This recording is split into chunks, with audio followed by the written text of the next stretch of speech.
My name's Bond. James Bond. Octopussy didn't play it safe. It flew a jet through a hangar. It broke borders. It broke bones. And somehow, it broke even at the box office.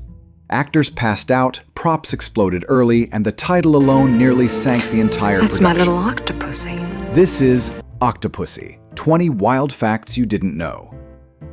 Plus a bonus so bizarre you'll wish it weren't true.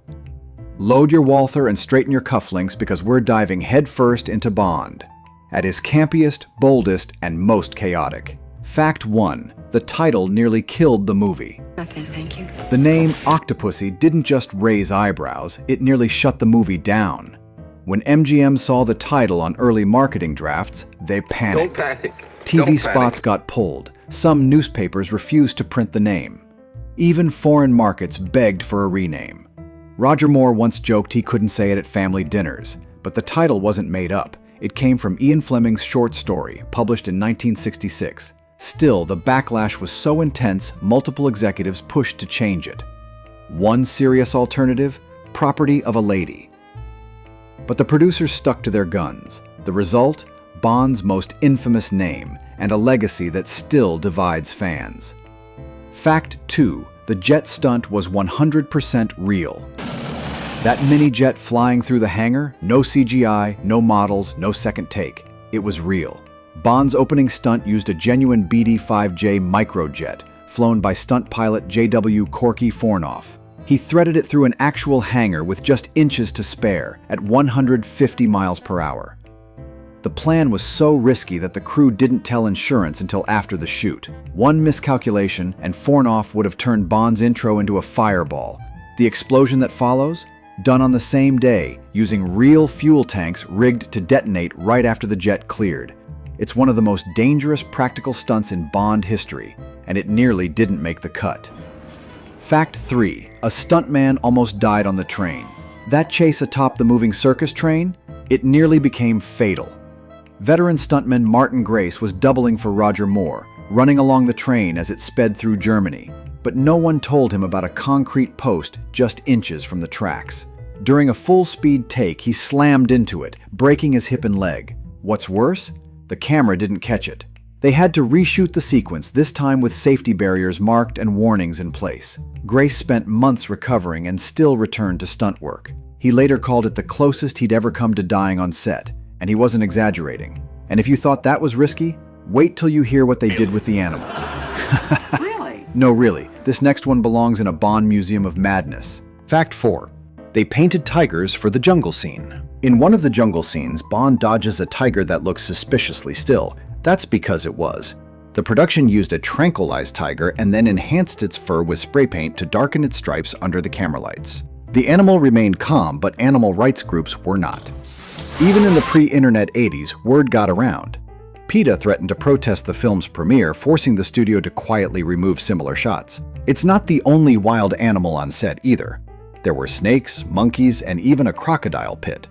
But none caused more trouble than that painted tiger, which remains one of the weirdest details in Bond's wildlife history. Fact 5. Roger Moore was almost replaced. Believe it or not, Roger Moore wasn't locked in to play Bond this time. The studio feared he was too old at 55 and secretly screen-tested other actors, including James Brolin, who even filmed full scenes in a tux. Brolin prepared for months, studied Connery and Moore, and got fitted for the iconic gun barrel walk. But days before shooting began, international box office data from For Your Eyes Only changed everything. Moore's name still sold tickets overseas, so at the last minute, they called him back and gave him one more ride. He later said, "It was the closest I came to losing Bond without even knowing it." Fact 6. The crocodile gag was based on a real story. That scene where Bond escapes a jungle compound by running across the backs of crocodiles, not only was it inspired by an actual incident, but the stunt itself was real. Stuntman Ross Kananga pitched the idea based on something he did at his own reptile farm in Jamaica. The production loved it, until he had to do it. He failed 5 times, getting snagged, slipping off, and once nearly pulled under. On the 6th try, he made it across, but not without getting bitten. The croc clamped his leg, tore through his pants, and gave him a scar he'd later show off at bars. The sequence stayed, and so did the limp. Fact 7. The twin knives were played by real twins. Remember the silent knife-throwing assassins Mishka and Grishka? They weren't CGI duplicates or camera tricks. They were played by real-life, identical twins, David and Anthony Meyer. The brothers were classically trained theater actors with a flair for physical performance and practiced knife-throwing just for this role. Their costumes were so similar, even the crew sometimes gave props to the wrong one. During fight rehearsals, they insisted on doing their own falls, earning them quiet respect from the stunt team. Their brief scenes became cult favorites, and one of the twins still brings the prop knife to fan conventions. Fun fact, they've signed more posters than Roger Moore. Fact 8. That fake gator was a real distraction. During Bond's infiltration of the floating palace, he uses a fake crocodile as a disguise, and it's just as ridiculous as it sounds. But what you don't see is the chaos it caused. The fake gator costume was incredibly narrow and built on wheels. Inside, a stuntman lay flat, steering with levers and praying he didn't veer into the riverbank. During one take, the gator bumped into a pole and capsized right in front of a tourist boat. The entire crowd applauded, thinking it was part of a live show.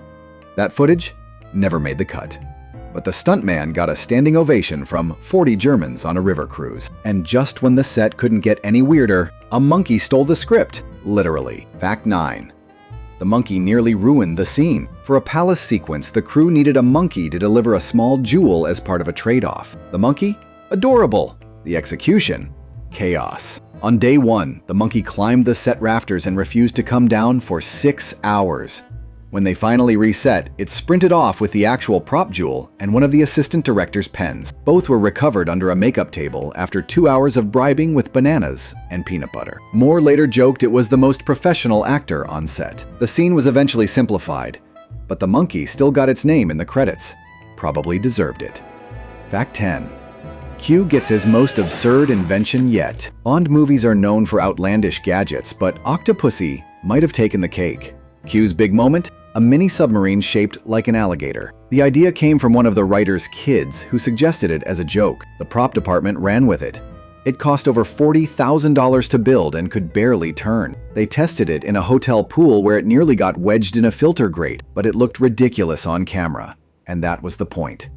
Moore called it the silliest thing I've ever been inside, which, coming from him, says a lot. Still, fans loved it, and Q got one last laugh. Fact 11. The palace set was built around the water. The floating palace wasn't CGI or even floating. It was a massive custom-built barge assembled in Udaipur, India, and anchored on Lake Pichola. The team had to work fast.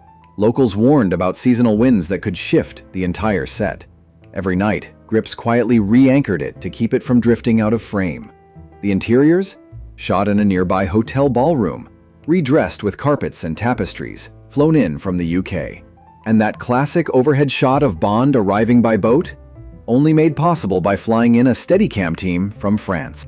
It took weeks of planning for a scene that lasts 12 seconds. So if you're the kind of viewer who notices where the camera's hiding, you're one of us. Hit subscribe and let's keep peeling back the curtain on Bond's wildest circus. Fact 12. They hid the title in the theme song. You won't hear the word Octopussy in the movie's theme song, and there's a reason. Composer John Barry and singer Rita Coolidge were told not to say it at all. The word was too risky for radio play, and the studio feared DJs would blacklist it. So instead, they named the ballad All Time High. The lyrics never mention Bond, a spy, or even action. Still, it charted on Billboard and became one of the more romantic Bond themes, if totally disconnected from the plot. Coolidge once joked she had no idea what the movie was about until she saw it in theaters. Fair enough. Fact 13. The knife-throwing scene took 47 tries. There's a blink and you miss it moment when Mishka throws a blade that lands just inches from Bond's head. That shot took 47 takes. Not because the actor missed, but because Roger Moore kept flinching. Even though the blade was retractable, Moore said the sound of it hitting the wood gave him the chills. To solve it, the director had the crew play calming music between takes. That's how they landed on the final cut, with Debussy playing in the background and Moore breathing through clenched teeth. Later, The sound editor admitted they dubbed in a meteor thunk just to make it feel scarier. It worked. Fact 14.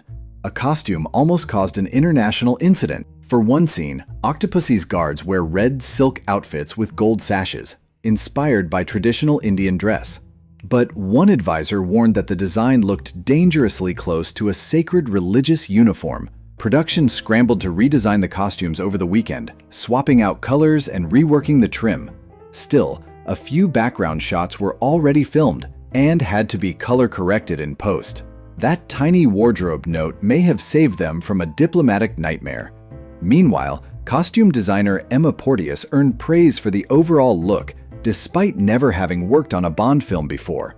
Her reward? Coming back for A View to a Kill. If that last fact made you raise an eyebrow, get ready to lose both. The next one involves a cannon, a clown, and one of the strangest rewrites in Bond history. Fact 15. The clown costume was added last minute. Yes, that unforgettable scene where Bond defuses a bomb dressed as a circus clown wasn't in the original script.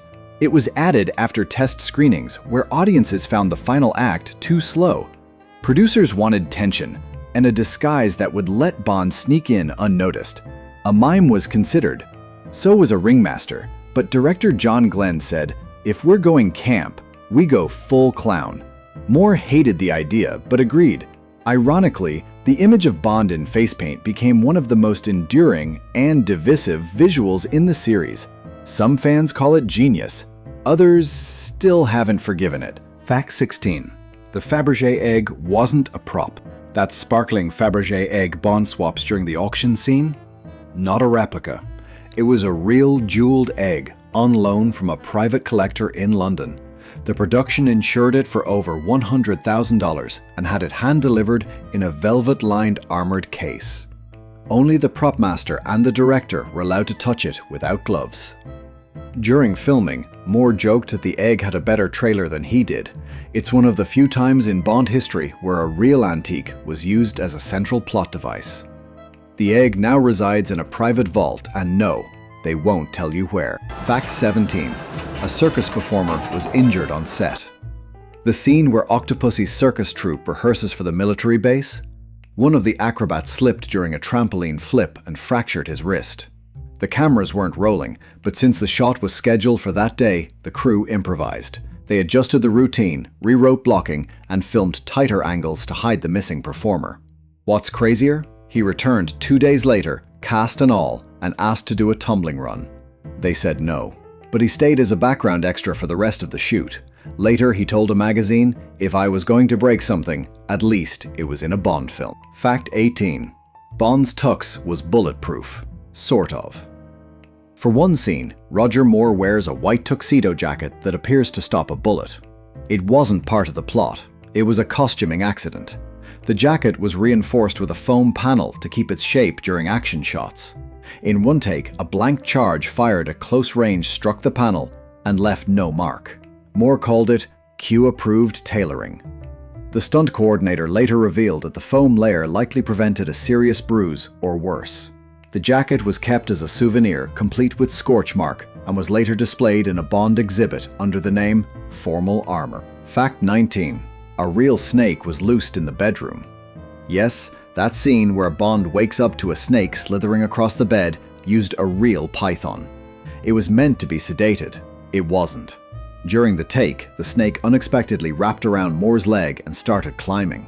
The actor stayed in character, barely.